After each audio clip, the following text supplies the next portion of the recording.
we're gonna watch Thomas Sowell talk about Alexandria Ocasio-Cortez. I didn't know that this video He's a existed, but here redeemer. it is. All right.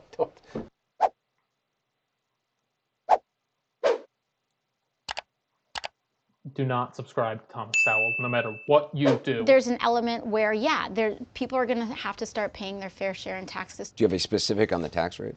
You know, you look at our tax rates back in the 60s, and when you have a progressive tax rate system, your tax rate, you know, let's say from $0 to $75,000 may be 10% or 15%, et cetera.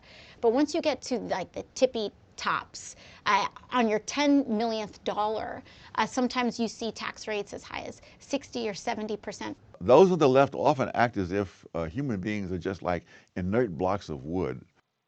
I don't know how you could. That first clip that we'd watched is just a description of a progressive tax rate and how it works, and everything that she said was true. So it'll be interesting to see what he responds to. Or like chess pieces that you can move around on the chessboard to put wherever you want to carry out some grand design. But of course, people react to these things. In the early 20s, the tax rate on the top income was 73%. And the people making over $100,000 paid something like 30% of all taxes. By the end of the decade, the tax rate on the top had been cut to 24%. People making over 100,000 now paid 65% of all taxes. And the reason was quite simple, that when you have the tax rate at 73%, people simply don't pay it. They put their money into tax-exempt securities and arrange their financial affairs. So what we're really talking about, do you want a symbolic high tax rate on the high-income people? He talked about the 20s. What happened immediately after the 20s? Whatever. To win votes politically, which the rich themselves are not going to pay.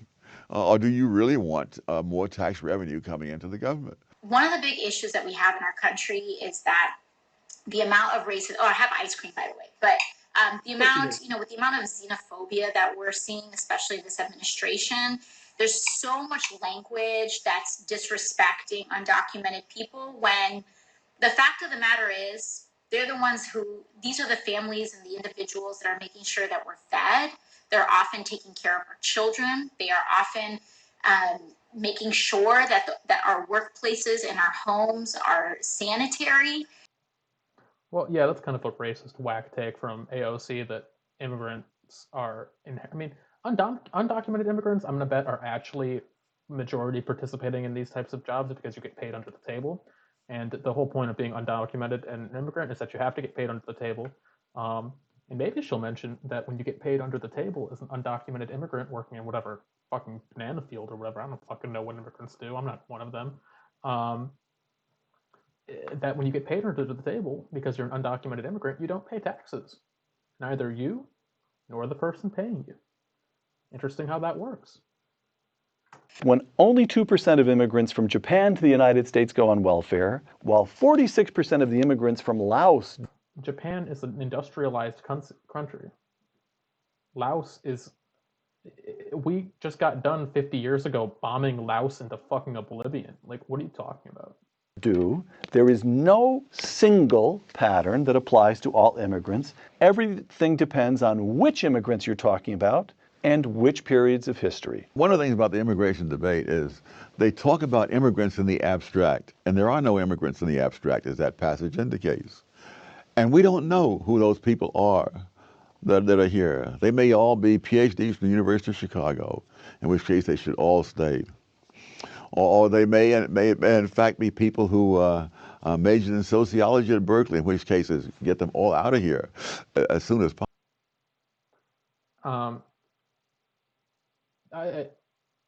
What is he responding to? Did we just look at like what is the question?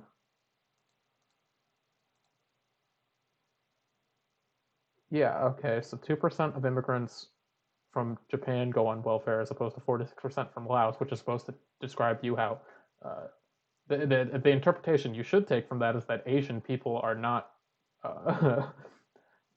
somehow inherently less likely to go on welfare. But I guess what he's drawing from that is This? Get them all out of here as soon as possible. You know, but we don't know. That's one of the problems of so-called immigration policy. We don't have an immigration policy unless we control the border.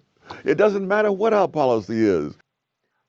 Yeah, by controlling the border, what if we just all had what if, let's just say for a second, we had controlled points of entry, and we just let people come through those controlled points of entry as long as they identified themselves and why they were coming to the United States of America. Then we would know who they were. Then we would know why they're here. Sure, they could lie, but we could have them provide documentation. We could turn away people we think aren't deserving. We could let people in we think are.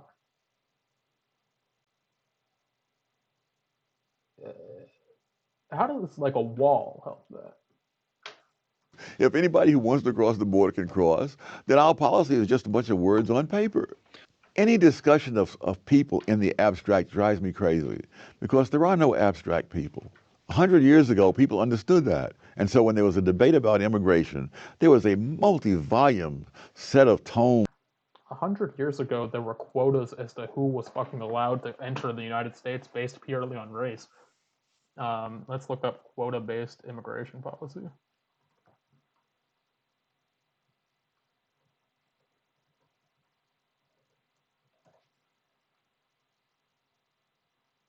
The Immigration Act of 1924. The Immigration Act of 1924 limited the number of immigrants allowed to enter the United States through national origin quotas based on race. It excluded immigrants from Asia. So he's trying to say that in the 20s, they didn't label people based on groups. They understood that. And here's this Immigration Act that explicitly excludes immigrants from Asia that took 5 seconds to find. About the characteristics of the immigrants from various countries. How do their kids do in school? They had the guts to be picky. Yes. They said, we'll take some. Yes. But they better do us good. Yes. First of all, the thing that we need to realize is people talk about the sticker shock of Medicare for all. They do not talk about the sticker shock of the cost of our existing system. You know, in a Koch brothers funded study, if any study is going to try to be a little bit slanted, it would be one funded by the Koch brothers. It shows that Medicare for all is actually much cheaper than the current system that we pay right now. Is that true? Did a study funded by the Koch brothers indicate that Medicare for all would actually save the U.S. government trillions of dollars? No, it's not true, at least not according to the author.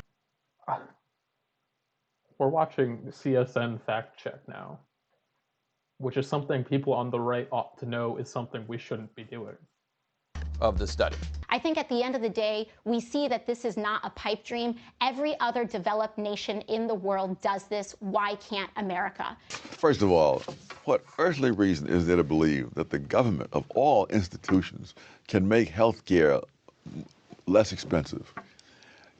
She just explained you why America is supposed to be exceptional. American exceptionalism is not the idea that fucking Iceland can do some shit that we can't. God damn it. Can refuse to pay the expenses, which is entirely different. Other countries have gone that route. They have refused to pay the cost of maintaining the health system. And so in places like Britain or Canada, you don't find the same availability of health care that you have. That's a lie. If that was true, people would be screaming to try to get American type of healthcare. Nobody who has universal healthcare tries to get private healthcare. Have in the United States. You have something like recently studies show that 30,000 Canadians have gone to other countries for health treatment. 30,000, there's like 30 million people in Canada. That's a literal 1 in 1,000, right? So 1% of 1%.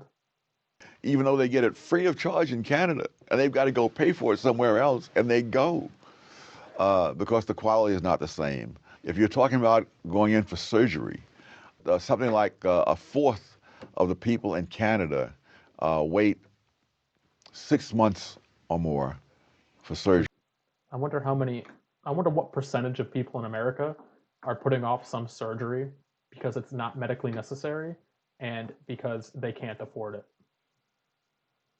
You know, I wonder how many like trans people are out there who would love to have the opportunity to have surgery in 6 months because they just can't afford the surgery that they're trying to get.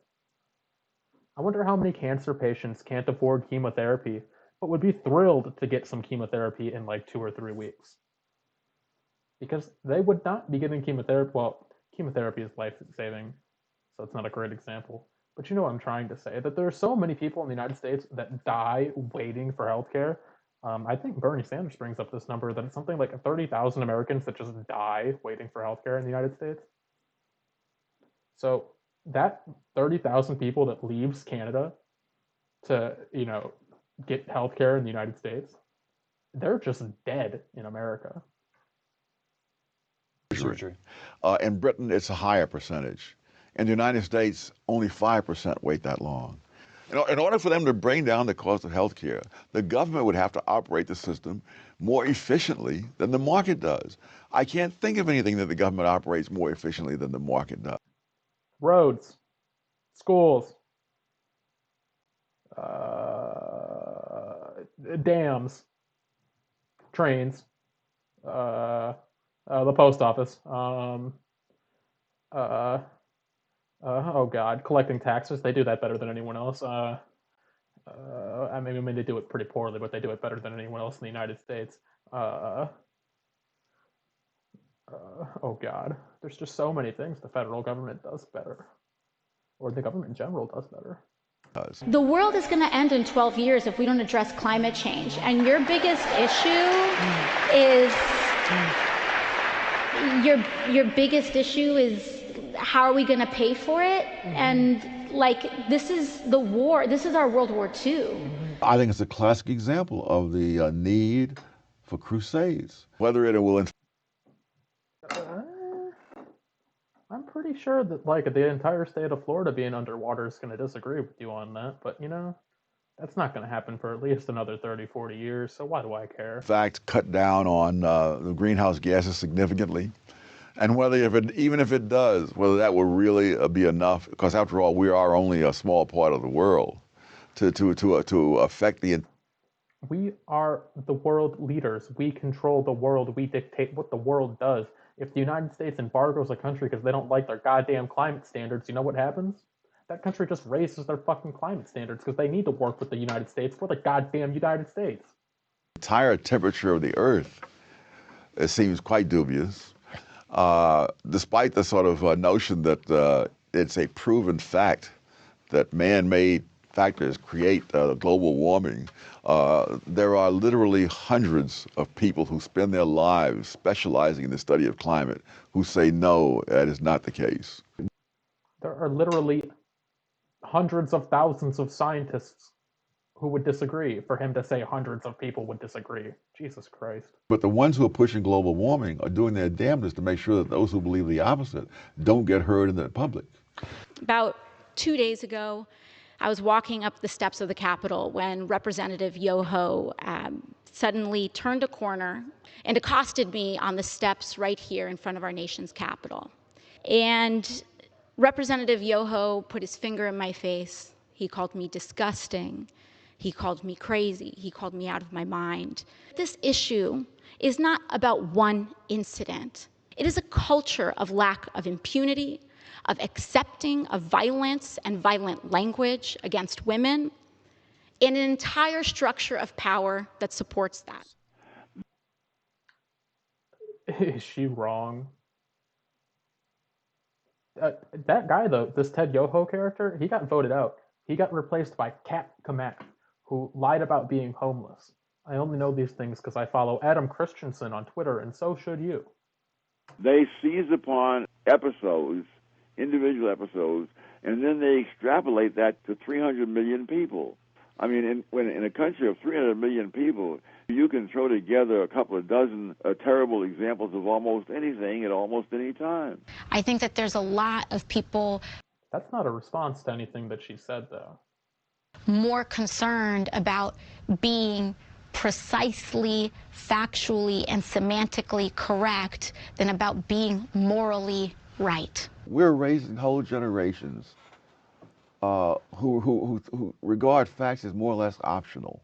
And they're being taught that it's important to have views. This dude literally just argued against climate change. Climate change is a fact. Facts don't care about your feelings, Thomas. And they're not being taught that it's important to know what you're talking about. It's Thomas Sowell is a like philosopher, I believe. He should not be talking about climate change. He should not be talking about politics. He should not be talking about anything that has nothing to do with philosophy, is what he's arguing. important to hear the opposite viewpoint, and more important, to learn how to distinguish why viewpoint A and viewpoint B. Viewpoint B, his viewpoint, is factually incorrect and based on nonsense. That's how you distinguish between A and B in this situation.